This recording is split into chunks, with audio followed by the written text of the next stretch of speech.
नमस्कार दोस्तों, आज मैं फिर हाजिर हूँ आपके सामने एक नई डेंटल हेल्थ टिप्स लेकर। मैं doctor Sadhana Jain, ML spine hospital from Jaipur.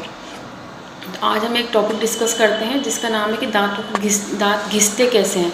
तो उसके मैं सबसे पहले आपको कारण बताऊंगी कि दांत क्यों घिसते हैं, कैसे घिसते हैं, और दूसरा कि उनका उपाय क्या है, हम उसको बचने के लिए क्या क्या कर सकते हैं। तो ठीक है, सबसे पहले हम डिस्कस करते हैं कि हमारे दांत कहाँ कहाँ से घिसते हैं। तो एक तो हमारे दांत या बाहरी सरफेस से घिसते हैं, ठीक है। एक होता है हमारे दांत अंदर की सरफेस से घिसते हैं, अंदर की सरफेस से भी घिसते हैं। और दूसरी बात, हमारा ये वाली सरफेस होती है ऑक्लूजल सरफेस, इससे भी दांत घिसते हैं। तो इन सब के रीज़न भी सबके अलग अलग होते हैं कि कौन सा दांत किस कारण से घिसेगा और कहाँ कहाँ वो घिसता है। तो सबसे पहले हम डिस्कस करते हैं कि गलत तरीके से ब्रश करना। यदि हम गलत तरीके से ब्रश करते हैं तो भी हमारे दांत घिसते हैं। मान लो हमने इस तरीके से ब्रश किया तो भी हमारे यहाँ से जो है नेक साइड से, बाहर की साइड से दांत घिसेंगे, ठीक है। तो एक तो इसके लिए हमें अपनी ब्रशिंग को इम्प्रूव करना पड़ेगा कि हमको ब्रशिंग 45 के एंगल से ऊपर से नीचे लेके जाना है, नीचे से ऊपर लेके जाना है। आड़ा ब्रश जो हम चलाते हैं वो हमें नहीं चलाना है। दूसरी जो हैबिट है, केरीज है, यदि केरीज है तो भी दांत खिर जाता है, टूट जाता है। ये तो मोस्ट कॉमन रीज़न है ही है। इसके अलावा है फ्लोरोसिस। फ्लोरोसिस में भी क्या होता है कि जैसे यदि जहाँ हम रहते हैं वहाँ जो पानी हम पीते हैं उस पानी में यदि फ्लोरोसिस का कंटेंट ज़्यादा है तो दांत जो हमारे बनने वाले दांत होते हैं बच्चों में, जो शुरू की स्टेज में बनते हैं दांत, वो हमारे कमज़ोरी रह जाते हैं। यदि कमज़ोर दांत बनेंगे फ्लोरोसिस की वजह से तो वो दांत का वियर होगा, मतलब वो दांत घिसेगा और वो ऑक्लूजल सरफेस से दांत घिसते हैं। चौथी होती है हमारी हैबिट्स। जैसे कहीं कहीं किसी को हैबिट्स होती है, कोई पेन मुंह में चबाता है, कोई कान में जैसे कुछ रखता है, कोई जो पेन लगाता है, पेन यहाँ मुंह में रखता है। कोई बच्चों की आदत होती है पेंसिल मुंह में रख के कुछ करते रहते हैं। इस तरीके से जो हैबिट्स होती है, जो प्रोफेशनल हैबिट्स होती है, उसकी वजह से भी हमारे दांत घिस जाते हैं। उसमें एक आध जहाँ हम कोई चीज़ रखते हैं वो दांत हमारे फ़र्क पड़ता है कि हम वो पर्टिकुलर वही दांत घिसता है। कुछ हमारे जैसे कई लोगों का जो ऑक्लूजन होता है, ऊपर नीचे दांत की जो सेटिंग होती है वो बिगड़ी हुई होती है। मान लो ये ऊपर नीचे के दांत की सेटिंग है और ये मान लो थोड़ी सी टेढ़ी मेढ़ी है या बिगड़ी हुई है, तो इस वजह से भी हमारे दांत घिसते हैं। और कई लोगों को टेंशन होती है और टेंशन की वजह से भी दांत घिसते हैं। कई लोग रात में टेंशन जैसे नाइट ग्राइंडिंग करते हैं, मतलब दांतों को किटकिटाते हैं, तो दांतों को किटकिटाने की वजह से भी हमारे दांत घिसते हैं, ठीक है। कई लोगों को क्या होता है कि एसिडिटी की प्रॉब्लम होती है, तो यदि हमारे शरीर में एसिड ज़्यादा बनता है तो वो मुंह तक आता है। कई बार आपने देखा होगा कि हमारी खट्टी डकार आती है, हमारे मुंह तक आती है, तो हमारे दांत जो होते हैं वो अंदर की साइड से घिसना चालू होते हैं, तो उसको इंग्लिश में एब्लेजन बोलते हैं। तो एसिडिटी की वजह से भी हमारे दांत घिस जाते हैं, जिसके बाद में हमें सेंसिटिविटी होती है, फिर बाद में हमें पेन हो जाता है।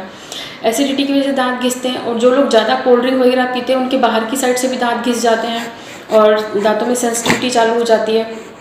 कई लोगों को आपने देखा होगा कि लाल दंत मंजन करते हैं, तो लाल दंत मंजन भी हम कर रहे हैं तो हम दांतों को ऐसे ऐसे करके, कई लोगों को आपने देखा घंटों ऐसे दांतों को घिसते रहते हैं, ऐसे ऐसे घिसते रहेंगे, तो वो दांत इतने घिस जाते हैं कि उसमें जो नसें हैं वहाँ तक दांत घिसने लग जाते हैं, फिर आपको सभी दांतों में पेन होने लग जाता है। तो हमें लाल दंत मंजन बिल्कुल भी इस्तेमाल नहीं करना चाहिए। कई लोगों की आदत होती है कि आयुर्वेदिक में जैसे नमक और सरसों की गरारे हम करते हैं, नमक और सरसों का तेल मिला के उसमें दांतों को रगड़ते रहते हैं, तो वो भी एक गलत तरीका है, क्योंकि उससे आपके दांत भले अभी साफ़ हो जाएंगे थोड़े दिन के लिए, लेकिन पर वो जो नमक है वो दांतों को आपको घिसा देगा, वो डिमिनरेशन कर देता है दांतों का। तो हमें नमक से और सरसों से दांत नहीं घिसने चाहिए। आप ऑयल पुलिंग के लिए सरसों का तेल इस्तेमाल कर सकते हो, लेकिन दांतों को नमक और सरसों मिला के घिसने नहीं चाहिए। और चौथा है काला दंत मंजन। कई लोग काला दंत मंजन करते हैं गांव में, वो भी घंटों दांत घिसते रहते हैं, तो वो हमें नहीं घिसना चाहिए, क्योंकि जो भी पार्टिकल यदि पाउडर जो ये होममेड पाउडर्स होते हैं वो मोटे होते हैं, कोर्स पार्टिकल होते हैं, मतलब वो बड़े बड़े कण होते हैं, तो बड़े बड़े कण हम दांतों को घिसते हैं तो हमारे दांत घिस जाता है, तो वो हमें नहीं घिसना चाहिए। कोई सा भी हमें सॉफ्ट जो जेल फॉर्म होता है वही हमें पेस्ट यूज़ करना चाहिए, क्योंकि उसके पार्टिकल फाइन होते हैं, तो वो हमारा घिसता नहीं है दांत उसकी वजह से, ठीक है। तो इन सब कारणों से हमारे दांत घिसते हैं। तो आई होप आपको ये चीज़ें समझ में आई होगी कि हम दांतों को घिसने का तरीका कैसे घिसते हैं और इसका कारण क्या क्या है। तो मैं एक बार फिर से समझा देती हूँ कि जैसे हम यदि गलत ब्रश कर रहे हैं तो हमें ब्रशिंग हैबिट सुधारनी पड़ेगी। यदि हमारे दांत में केरीज है तो उसके लिए हमें डॉक्टर से मसाला बनाना पड़ेगा, फिलिंग करानी पड़ेगी। फ्लोरोसिस है तो फ्लोरोसिस का ट्रीटमेंट भी एक अलग टॉपिक है, मैं बाद में लूँगी। तो फ्लोरोसिस की वजह से दांत घिसते हैं तो उसके लिए हमें केप लगानी पड़ेगी। यदि हमारी कोई हैबिट है तो वो हैबिट हमें छोड़नी पड़ेगी। हम नाइट ग्राइंडिंग करते हैं, मतलब रात में दांत घिसते हैं, तो वो हैबिट हमें छोड़नी पड़ेगी। यदि हम टेंशन बहुत ज़्यादा लेके सोते हैं रात में तो वो हमें टेंशन लेके छोड़ना पड़ेगा। एसिडिटी हमारे पास होती है तो एसिडिटी के लिए आप जनरल फिजिशियन से बात कीजिए, वो आपको प्रॉपर गाइड करेंगे, प्रॉपर ट्रीटमेंट करेंगे। यदि हम कोल्ड ड्रिंक ज़्यादा लेते हैं तो हमें कोल्ड ड्रिंक को अवॉइड करना पड़ेगा, उसकी वजह से भी एसिडिटी होती है। लाल दंतमंजन हमें यूज़ नहीं करना है, काला दंतमंजन हमें यूज़ नहीं करना है। और जो नमक, सरसों, हल्दी जो हम घिसते हैं दांतों को, उससे हमें नहीं घिसना है। और भी कुछ टॉपिक रह गया तो हम नेक्स्ट वीडियो में हम इंक्लूड कर लेंगे, कोई टॉपिक रह गया होगा तो क्योंकि ये वीडियो बहुत लंबा हो जाएगा फिर। तो इस तरीके से हम अपने दांतों को घिसने से बचा सकते हैं।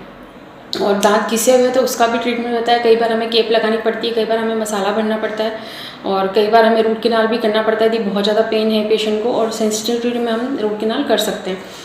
सेंसिटिविटी है तो सिर्फ हम मसाले से काम चल सकता है, लेकिन यदि पेन है तो हमें रूट कैनाल करना ही पड़ेगा, घिसे हुए दांत का भी, चाहे केरीज नहीं हो तो भी, क्योंकि नसें ओपन हो जाती है तो फिर नस में दर्द होना चालू हो जाता है।